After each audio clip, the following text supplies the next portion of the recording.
बिस्मिल्लाहिर्रहमानिर्रहीम। एक नए प्रोग्राम के साथ आपकी खिदमत में हाजिर हैं। गिलानी साहब, दो इश्यूज़ हैं जो मैं आपके सामने रख देता हूँ, फिर आप अपनी राय का इजहार कर दीजिएगा। प्लानिंग मिनिस्टर जो है हसन इकबाल, उन्होंने बड़े अरसे के बाद एक प्रेस के साथ बातचीत की है, इंटरेक्शन रखा है। इंटरेक्शन। आप भी शामिल थे? जी, मैं शामिल। आपकी दोस्ती हो गई है?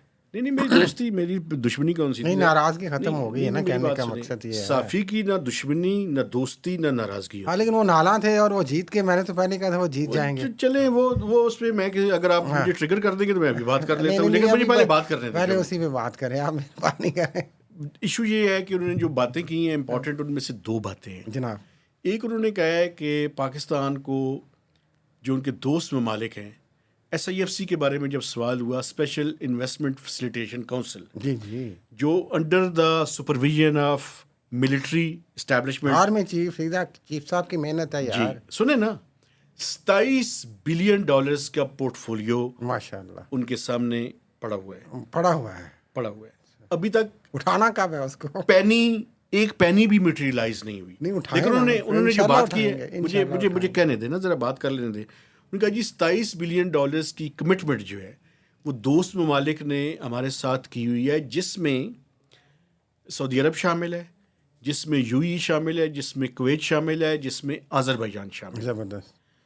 और मिलाकर ये कोई $27 बिलियन। $27 अरब डॉलर। और ये 5 सालों में हमने इसको मटेरियलाइज करना है। और इसका इंशाल्लाह। तरीकाकार ये होगा, जैसे चाइना ने $46 बिलियन CPEC के तहत किए थे, तो फिर वो प्रोजेक्ट्स फिजिबिलिटीज़ बनी, और फिजिबिलिटीज़ बनने के बाद वो प्रोजेक्ट्स एनर्जी सेक्टर में और इंफ्रास्ट्रक्चर के मटेरियलाइज हुए। इसी तरह से यहाँ पर होगा। एक और जो इम्पोर्टेंट बात उन्होंने की, उन्होंने कहा कि इनमें से बहुत से जो फिजिबिलिटी स्टडीज़ और प्रोजेक्ट्स की तफसीलात है वो हम शेयर कर चुके हैं जो रिस्पेक्टिव कंट्रीज़ हैं उनके साथ। ठीक है, ये भी है, सही है। और जो उससे ज़्यादा इम्पोर्टेंट बात उन्होंने की, उन्होंने कहा कि नेक्स्ट मंथ सऊदी अरब का एक बहुत ही इन्वेस्टमेंट और ट्रेड की प्रमोशन के लिए एक हाई पावर डेलीगेशन जो है वो पाकिस्तान आ रहा है, जिसमें वो इन प्रोजेक्ट्स को, जो उन्होंने एक साइज़, वैसे सऊदी अरब का $5 बिलियन का है, वो प्रोजेक्ट्स जो हैं वो यहाँ पे अपने आइडेंटिफाई करके फाइनलाइज करेंगे। तो ये मैं चाहता था कि मैं आपके सामने ये बात करूं। दूसरी एक अल्लाह करे ये मटेरियलाइज हो जी, हम तो कब से दुआ कर रहे हैं। एक और बात मुझे करने दें, फिर उसके बाद आप जैसे मुझे कहेंगे मैं उसका जवाब देने शुरू कर दूंगा।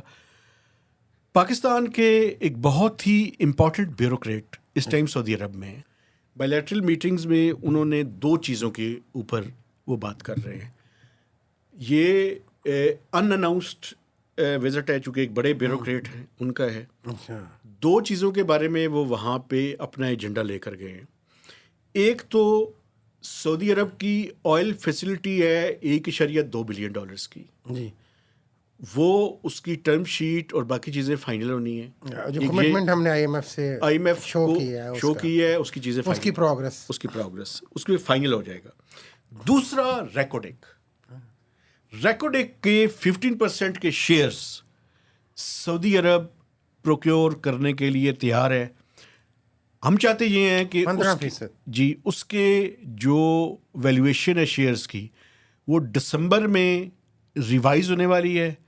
तो हम चाहते हैं कि वो रिवाइज, चूँकि एक्सपेक्टेड ये है कि उसकी वैल्यू बढ़ जाएगी शेयर्स की, तो उस टाइम फाइनल हो। लेकिन लग ये रहा है कि ये जो सऊदी अरब की ऑयल फैसिलिटी है और ये जो इन्वेस्टमेंट का पोर्टफोलियो $5 बिलियन का उन्होंने रखा हुआ है, इन्हीं में से ये चीज़ जो है वो इस्तेमाल होगी। इसके लिए ये नहीं है कि कहीं और से या एडिशनल कोई चीज़ हो। कौन पैकेज उन्होंने $5 अरब का रखा हुआ है जी। उन्होंने कहा इसी के साथ आपने जो कुछ करना है इसको जिस तरह मर्जी बाइफरकेट कर ले, इधर मर्जी लगा लें, या साढ़ा इतना बजट है। जी बिल्कुल ये अच्छी बात है। चलिए, ये भी उनकी मेहरबानी है। उधर भी माशाल्लाह वली अहद जी सलमान। लेकिन एक बात मैं आपको बताऊं, कुछ चीज़ें ऐसी हैं बैकग्राउंड में कि ये जब चंद दिन पहले जब IMF का वो लटका हुआ था प्रोग्राम सारा, तो सऊदी सफ़ीर एक दिन यकदम, शेड्यूल्ड थी वैसे मीटिंग उनकी, वो फाइनेंस मिनिस्टर के पास आए और उसमें उन्होंने कमिटमेंट उनको दी $1.2 बिलियन की। बिल्कुल वो चूहा रिपोर्ट दी तो उन्होंने ओके किया वो ना, चूहा रिपोर्ट मेरे पास आ गई थी। अच्छा, तो वो चूहा रिपोर्ट मैंने बल्कि उस दिन स्टोरी भी कर दी थी कि $1.2 बिलियन की कमिटमेंट पाकिस्तान को आ चुकी है। लेकिन अब इशू ये है कि वो IMF तक जब पहुंचेगी तो वो फाइनल होगा। उसके अगले 2-3 दिनों के अंदर आपने देखा कि IMF का एक ब्रेक थ्रू आ गया। उन्होंने कहा जी हो गई, कमिटमेंट हो गई, बस IMF ने भी कहा यार जान छुड़ाओ। एक और बात अगर करने की इजाज़त दे, जो पाकिस्तान का PSDP है और जो मैं मुसलसल और तसलसल के साथ कह रहा हूँ, जो 1100 अरब रह गया है, 1250 से शुरू हुआ था, ये 1100 भी नहीं होगा। ये तो आप बार बार कह रहे हैं। इससे भी एहसन इकबाल साहब ने कुछ फरमाया नहीं आज? इसके बारे में कोई बात नहीं की। अच्छा, इस पे लबकुशाई नहीं की है ना? वो लबकुशाई असल में मसले है ना, मैं बता रहा हूँ आपको। अच्छा, वो मसला ये है कि जो FBR का रेवेन्यू है उसको सामने रखते हुए जो कुलाड़ा है वो चलना बेसिकली डेवलपमेंट प्रोग्राम की ऊपर। असल में मैं आपको लेकिन पार्लियामेंटरियंस के पैसे कम नहीं होंगे 75 रुपए में भाई, हम तो महंगे हो गए ने पार्लियामेंटेरियन। हाँ, अब जोड़ें उसको कॉन्स्टिट्यूशनल अमेंडमेंट की चीजों को। महंगाई हो गई, मंडी शार्ट पे आ गई है। डेवलपमेंट जिन लोगों को पैसे नहीं मिल रहे, हाँ जी, अब तो शायद उनको पैसे मिलने का वक्त हुआ चाहता है। थोड़ा सा यूं करेंगे हम यहाँ साहब, नहीं साडा भी कोई ख्याल रखे। इंज की होया उस दफा तुसी इंज कीता ते उंज कीता। वो बकरीद पे नहीं होता, कहते हैं मंडी चढ़ी है, आते आज मंडी चढ़ गई। आपको पता है तकरीबन यानी 50 करोड़ रुपए तकरीबन हर पार्लियामेंटेरियन को डेवलपमेंट के नाम पे देना जी, देना है। आगे सिस्टम कैसे चलाना है यार? अरे एक तो इल्ज़ाम है जाली सिस्टम है, फॉर्म 47 का सिस्टम है, उसको फिर चलाना भी तो है ना। लेकिन आज एक ऐसे इकबाल साहब ने बड़ी ज़बरदस्त बात की। अच्छा, वैसे वो टाइम पे आए थे आज? नहीं, ये नहीं हो सकता। मैं समझा आज तो इंटरेक्शन रखा है तो टाइम पे आ जाए यार, ये मुमकिन नहीं है उनके लिए। अच्छा, बिजी बने हैं। असल में प्लानिंग के मिनिस्टर हैं, अच्छा मुझसे नाराज भी हैं, लेकिन प्लानिंग के मिनिस्टर अपनी प्लानिंग नहीं कर सकते। कौन यार बिजी? अच्छा, ऐसे आज मुल्क कौम की फिक्र उन्हें सताई जा रही है। 4 का टाइम था, 4:30 के बाद आए। मुल्क कौम की फिक्र उन्हें सताई जा रही है, उस चक्कर में वो भूल जाते हैं कई चीजें। आज जैसे ही दाखिल हुए ना, उनको मैं जरा थोड़ा सा माहौल बयान कर दूंगा। आपने मुझे उस तरह मुड़ बोल दिया। अरे मैंने नहीं मुड़ा, मैं वापस आऊंगा कि उन्होंने जो और बात की मैं वो बताता हूँ आपको। वो जैसे ही कमरे में दाखिल हुए तो मुझे कहते हैं कि मुझे देखते ही मुझे शेक हैंड किया और कहते हैं कि आज तो जल्जला आ रहा है। मैंने कहा सर अल्लाह खुदा का खौफ करें, रहम करें, जल्जला अच्छी चीज नहीं है। आपने कहना था आप आ रहे हैं सरकार, जल्जला तो नहीं आ रहा, वो भी आधे घंटे ले। वो मुझे मुखातिब करेगा यार। तो आप जल्जला कर दिया उन्होंने आपको। नहीं, अल्लाह माफ करे, मैं ऐसे नहीं हूँ। लेकिन जो उन्होंने बात की ना, वो बड़ी दिलचस्प बात है। उन्होंने कहा कि ये इलेक्शंस जो थे, PTI ने इन असम्बलीज में बैठ के इनको इंडोर्स कर दिया है। ओह ठीक है यार, वो तो जितनी मर्जी तशरीह हाथ दे दें, कोई बात नहीं है। PTI ना बैठे तब भी उनको फ़ायदा है, बैठ जाए तब भी उनको फ़ायदा है। कैसे? क्योंकि रियासत उनके साथ है ना इस वक्त, बड़ा घर उनके साथ है भाई। इस मुल्क में बड़े घर की हुकूमत होती है। इमरान खान की हुकूमत भी बड़े घर की हुकूमत थी ना। जब बड़े घर के साथ नहीं थे तो नहीं रही हुकूमत। तो ये भी वो हमें हो गया, इंडोर्स हो गया। आपकी क्या हैसियत है भाई? 2% की हैसियत नहीं सियासी जमातों की, इन सियासतदानों की, उनके आगे ये सिर्फ बातें हैं यहाँ पे, जमहूरियत फलान टिंग ये वो। एक बात और भी बड़ी इंपॉर्टेंट है, आप समझदार आदमी हैं, फिर भी आप उनको बताते ना यार। मैंने बताया है ना, मैंने बताने की खुद ही पता होगा, ड्रामाबाजी कर दे रहे हैं। मैं बताता हूँ आपको जो मैंने बताया। एक चीज़ बड़ी इंपॉर्टेंट है जो मैं समझता हूँ कि हमें अपने देखने वालों के साथ ज़रूर शेयर करनी चाहिए। उन्होंने कहा कि पाकिस्तान का पावर सेक्टर के बड़े सारे मेजर जो प्रॉब्लम है वो उन्होंने उसको हाईलाइट करने की कोशिश की। और वो क्या है? उन्होंने कहा सर्दियों में बिजली की डिमांड हो जाती है कोई 12,000-13,000 मेगावाट, कम हो जाती है ना। और गर्मियों में ये 28 से 32,000 मेगावाट चली जाती है, 2 गुना कम से कम बढ़ जाती है। तो उन्होंने कहा ये जो कैपेसिटी रीपेमेंट है, ये इशू इसलिए बहुत कम्प्लेक्स है और इसको हल करना मुश्किल है। या तो अगर हम अपनी जनरेशन को कम कर दें तो फिर गर्मियों में 12 से 14 घंटे लोड शेडिंग के लिए तैयार रहें। सर्दियाँ कम इस्तेमाल करें और पैसे भी दें उनको। लेकिन एक सवाल है, वो सवाल ये है कि अभी पंजाब की गवर्नमेंट मरियम नवाज साहिबा एक सोलर की पॉलिसी ला रही हैं, आपने सुना होगा। हाँ जी।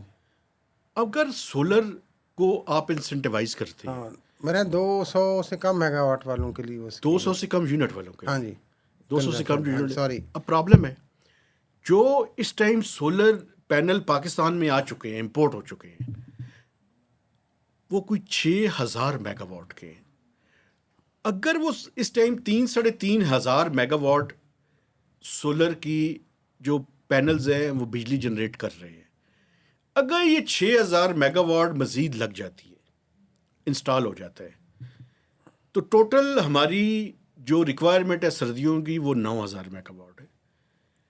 तो ये सरकार कैपेसिटी रीपेमेंट से कैसे जान छुड़ाएगी, और ये प्रॉब्लम बहुत बड़ा प्रॉब्लम बनने वाला है इस पावर सेक्टर के बनेगा, लिए। लेकिन कचूमर तो आवाम का ही निकल रहा है ना, क्या ऐसे निकलवा ले अपनी जेब से पैसे देने। एक बात मैं आपको बता दूं, ये जो सोलर लगाने वाले लोग हैं ना, इनकी बातें सुना करें बस। सुन लें, नेट मीटरिंग पे जो जाने वाले हैं, हुकूमत के पास कोई चारा नहीं रहेगा सिवाय इसके कि इनके ऊपर टैक्स लगाया जाए। हाँ, तो फिर वो वापस करना शुरू कर देंगे।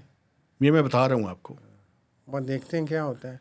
लेकिन जिस तरह एक और प्रॉब्लम आ रही है, मुझे इजाज़त है बात करने हाँ की? जी, आप ही को इजाज़त है। नहीं, मुझे ये जो नेट मीटरिंग की वजह से ग्रिड स्टेशन ख़राब हो रहे हैं, क्योंकि वो जो बिजली हमने इस तरह से वो बनाया नहीं हुआ सिस्टम, इन आउट का सिस्टम नहीं है ना उस तरह से, जी। उधर से आई जा रही है, उधर से भी आ रही है जी। अब समझ नहीं आ रही करना की है भाई। वो ज़्यादा प्रेशर आ जाता है। और फिर ये जो जिस तरह आपने फरमाया सर्दियों में तो जाहिर है इन आउट इन ज़्यादा हो जाएगा, और बिल्कुल तो ये ये बहुत बड़ा मसाइल। प्रॉब्लम है ये लेकिन पावर ये जिस तरह की माशाल्लाह एहसन इकबाल विजन रखते हैं और जिस तरह की वो हर मौजू पे बातें करते हैं, मेरा कभी कभी सोचता हूँ कि वो अंदर से खुद को समझते हैं कि असल में वो वजारत उज़्मा क्या है।